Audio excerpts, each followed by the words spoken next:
नमस्कार मंडळी, मी गणेश नाईक. अलिबाग सफर या यूट्यूब चॅनलमध्ये आपणा सर्वांचं स्वागत.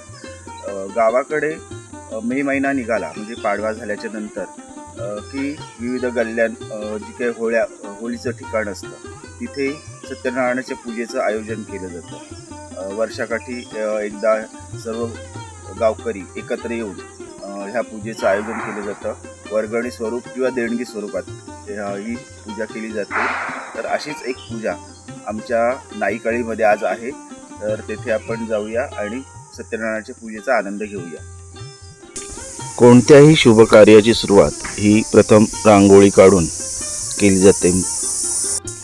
सुंदर अशी सुबक रांगोळी संतोष नाईक यांनी काढलेली आहे. छान दिसते.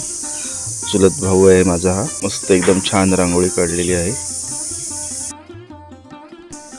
चौरंग घेऊन केळी बांधायची सुरुवात केली आहे. सत्यनारायणाच्या पूजेला केळी चार बाजूला बांधून घ्याव्या लागतात. केळी बांधून झाल्या तसं शिवानीने वाडीतील नागचाप्याची फुले आणून सुंदर अशा माळा केल्या आणि त्या चौरंगाभोवती लावून घेतलेल्या आहेत. मनोजदादाने आता पूजेची मांडणी करायला सुरुवात केलेली आहे. तांदूळ ठेवून चौरंगावर तांदूळ ठेवून त्यावर कलश ठेवला आहे. भावकीची गावकीची पूजा असल्याने सर्वजण मिळून एकत्र येऊन प्रत्येकजण असं हे सेवा करतात, पूजेची मांडणी करतात. नवग्रहांची सुपाऱ्या मांडून ही मांडणी केलेली आहे.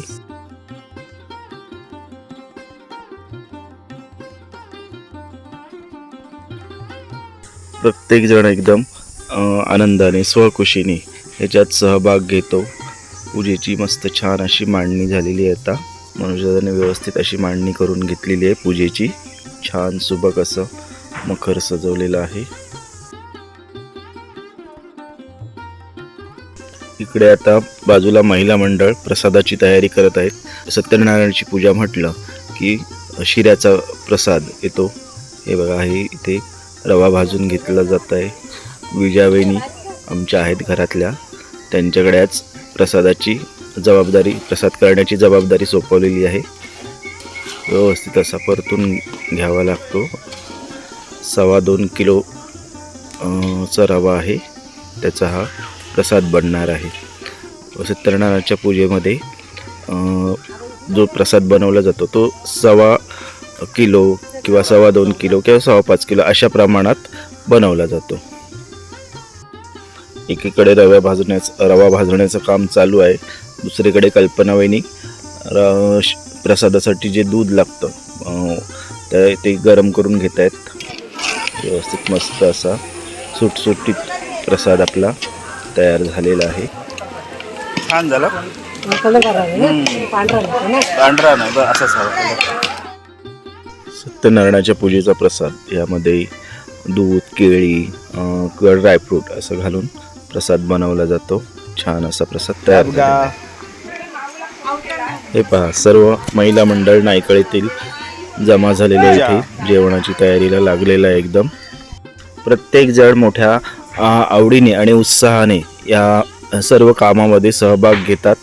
सगळेजण एकत्र येऊन गुण्यागोविंदाने प्रत्येकजण आपली जबाबदारी पार पाडत असतं. कोणी कांदा कापतंय, कोण ब्रेड सोलतंय, कोण खोबरं खावतंय. असं प्रत्येकाने काम वाटून घेतलंय आणि मोठ्या हौशीने आणि उत्साहाने हे कार्याला हातभार प्रत्येकाचा लागतो. इथे कोणत्याही शुभकार्यानिमित्त सर्वजण एकत्र येतात. महिला वर्ग, पुरुष वर्ग एकत्र येतात आणि त्याने एकोपा निर्माण होतो. आणि इतर वेळी प्रत्येकजण प्रत्येकाच्या कामामध्ये गुंतलेले असतात, पण अशा या सण समारंभाच्या निमित्ताने सगळेजण एकत्र येतात आणि सगळेजण ह्या कार्याला हातभार लावून गुण्यागोविंदाने आनंदाने कार्य पूर्ण करतात. सर्वांनी मिळून जेवणाची तयारी केलेली आहे आणि इथे आता चुलीवरचा स्वयंपाक चालू झालेला आहे. शुभ कार्य म्हटलं की चौलमध्ये खास करून चवळ वांग बटाट भाजी असतेच असते. ही चौलकरांची एक खासियत आहे, चवळ वांग बटाट भाजी. इकडे आता डाळ. सत्यनारायणाची पूजा म्हटलं की खिरीचा नैवेद्यामध्ये खीर ही दाखवली जाते. काही ठिकाणी तांदळाची खीर असते तर काही ठिकाणी रव्याची खीर आहे. आज आमच्या इथे आम्ही रव्याची खीर केलेली आहे. हे बघा कल्पना वहिनी खीर बनवत आहेत. आजच्या जेवणाची जबाबदारी कल्पना वहिनी आणि विजय वहिनी ह्याही दोघी घेतले. बाकी सगळ्याही महिलाही त्यांना तयारी करून दिलेली आहे आणि ह्या दोघी आज संपूर्ण जेवण बनवत आहेत. चुलीवरच्या जेवणाची चव काय वेगळीच असते. छान असं आहे बघा. इथे सगळ्यांचा हातभार लागलेला असल्या कारणाने ह्या पूजेच्या जेवणाला एकदम वेगळीच चव येते. आज आम्ही पूजेच्या जेवणामध्ये खिरीसोबतच गोड पदार्थ म्हणून जिलेबी ठेवलेली आहे. जेवणाची तयारी चालू आहे तोपर्यंत मध्येच ब्रेक म्हणून समोस्यांचा नाश्ता आलेला आहे. समोसे आणि चहा घेऊन पुन्हा परत सगळेजण कामाला लागलेले आहेत. इथे छान अशी जिलेबी पाडली जाते. जिलेबीवाल्याला ऑर्डर दिलेली आहे आम्ही. पीठ आधीच लावून घेतलं होतं आणि हे बघा सुंदर अशा जिलेब्या कुरकुरीत स्वादिष्ट गोड अशी जिलेबी तयार झालेली आहे. जिलेबी जशी तयार झाली तशी नैवेद्यासाठी आधीच बाजूला काढून घेतली आणि सगळे जण जिलेबीची तर चव घेत आहेत. मस्त एकदम छान झाले ना, कुरकुरीत छान गोड कुरकुरीत अशी जिलेब्या तयार झालेल्या आहेत. अशा मोठ्या प्रमाणात जेवण बनवायचं झालं तर गावाकडे असं चुलीवरच जेवण बनवलं जातं. मोठे मोठे चुले मांडून असं चुलीवर जेवण केलं जातं. इथे आता तपेल्यातला भात बनवला जातोय. छान असा सुटसुटीत भात ह्यामध्ये तयार होतो. इकडे आता संतोष नाईक आमचा रांगोळीचं काम चालूच आहे. त्याचं रांगोळी काढतोय. छान रांगोळी एकदम छान एकदम. हे बघा ह्या आमच्या घरातल्याच मुली आहेत. सावरी आणि शर्वरी दोघी मिळून रांगोळी काढतायत. सुंदर छान अशी रांगोळी ताई काढायला घेतलेली आहे. विविध प्रकारचे कलर त्यामध्ये भरले गेलेले आहेत. सुपारीच्या साह्याने असे रांगोळीच्या भोवती असे गोल वर्तुळ आखलं जात आहे. पूजेच्या निमित्ताने सर्वजण एकत्र येऊन काम करतात. जशी मोठी माणसं यामध्ये सहभागी होतात तशी छोटी मुलंही सहभागी होऊन येथे काम करतात आणि त्यामुळे मुलांवर पण छान असे सुंदर संस्कार तयार होतात या अशा विविध उपक्रमांमधून किंवा पूजेच्या माध्यमातून. इकडे आता मंदिरामध्ये पूजेला सुरुवात झाली. प्रथम पूजा चालू होण्याआधी आमचं हे जे ग्रामदैवत आहे किंवा आळीतला देव आहे बापदेव म्हणून त्याला अभिषेक घातला जातोय. गावाकडे होळीच्या ठिकाणी काही मंदिर असतं. आमच्या होळीवर हे बापदेवाचं मंदिर आहे. त्यामुळे होळीवरची पूजा आम्ही ह्या मंदिरामध्ये करतो दरवर्षी. पूजेची आता सुरुवात झाली. कुंकू लावून पूजेला आता सुरुवात करत आहेत. इथे पूजेला सुरुवात झाली आहे आणि आजच्या पूजेचा मान हा ऋग्वेदला दिलेला आहे. ह्याच्या पुढे आपण आता सर्व पूजेची विधी पाहणार आहोत. गणेशाय नमः. ओम केशवाय नमः. ओम नारायणाय नमः. ओम माधवाय नमः. ओम गोविंदाय नमः. ओम देवस्यं तत्त्वं पुष्पामहे वासुदेवाय धीमहि तन्नो विष्णुं प्रचोदयात्. श्रीकृष्णं शरणं मम. श्रीकृष्णं शरणं. नमो भगवते वासुदेवाय नमः. कृष्णाय वासुदेवाय प्रणतक्लेशनाशाय गोविंदाय नमः. ओम विष्णवे नमः. ओम विश्वकराय नमः. ओम भूतभव्य प्रभवे नमः. ओम भूतकृतये नमः. ओम भूतकृतये. कथेचा पहिला अध्याय या ठिकाणी सुरू होतो. एकदा नैमिषारण्यात राहणाऱ्या शौनकादिक ऋषींनी पुराण सांगणाऱ्या सुतांना प्रश्न विचारला. ऋषी विचारतात, हे मुनिश्रेष्ठा, मनातील सर्व फले कोणत्या व्रताने अथवा तपश्चर्येने मिळतात हे सर्व ऐकण्याची माझी इच्छा आहे. कृपा करून सांगा. नारदांना जे सांगितले भगवान विष्णूने तेच मी तुम्हाला सांगतो.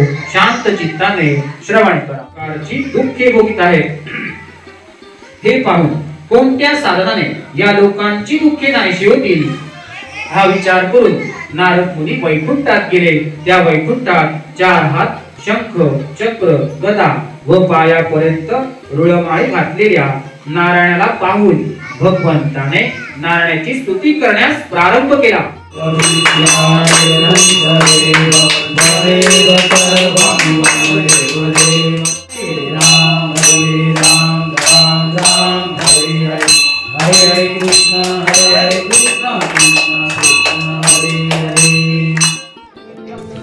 पूजा संपन्न झाली इथे आणि आता सत्यनारायणाला महाप्रसादाचा नैवेद्य दाखवला जात आहे.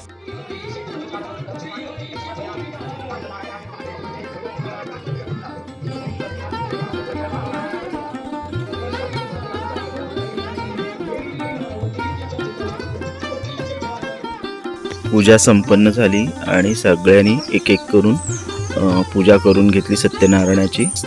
तीर्थप्रसाद घेतला सर्वांना मिळून.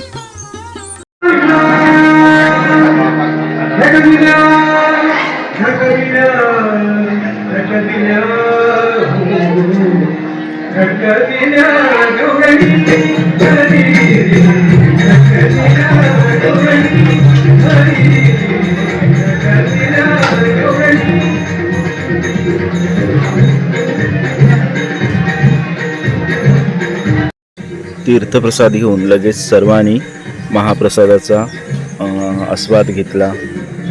सुंदर छान असं स्वादिष्ट जेवण झालं.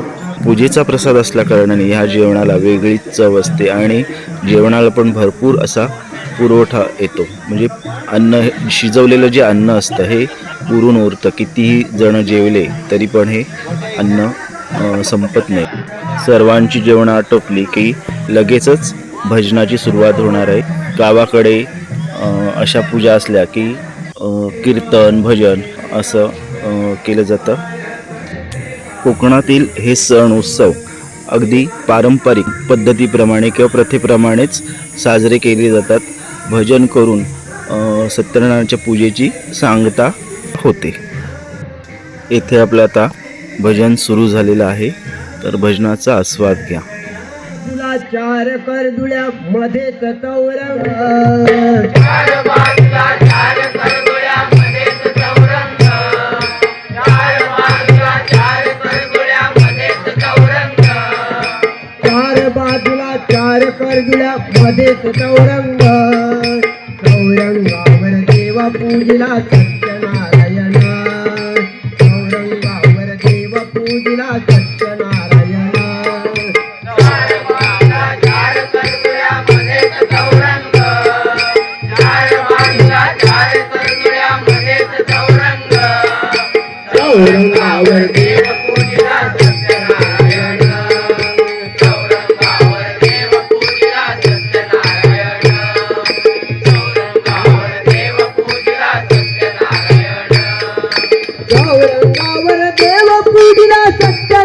सत्यनारायण, चौरंगावर देव पूजिला सत्यनारायण, चौरंगावर देव पूजिला सत्यनारायण, चौरंगावर देव पूजिला सत्यनारायण. चौरंगावर देव पूजिला सत्यनारायण, चार बाजूला चार करदुळ्या मध्येच चौरंग, चार बाजूला चार करदुळ्या मध्येच चौरंग, चौरंगावर देव पूजिला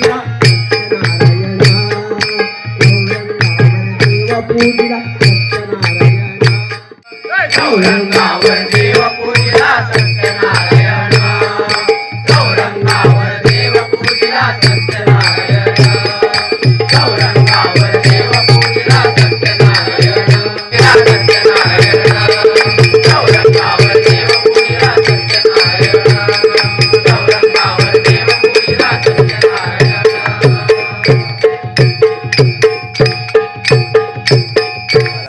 गावाकडच्या सत्यनारायणाच्या पूजेचा व्हिडिओ दाखवला, गावाकडची परंपरा दाखवली. याबद्दल तुम्हाला आणखी काय माहिती असेल किंवा तुमच्याकडे पण अशीच होळीवरची पूजा आयोजित केली जाते का, हे कमेंट बॉक्समध्ये जरूर कळवा. धन्यवाद.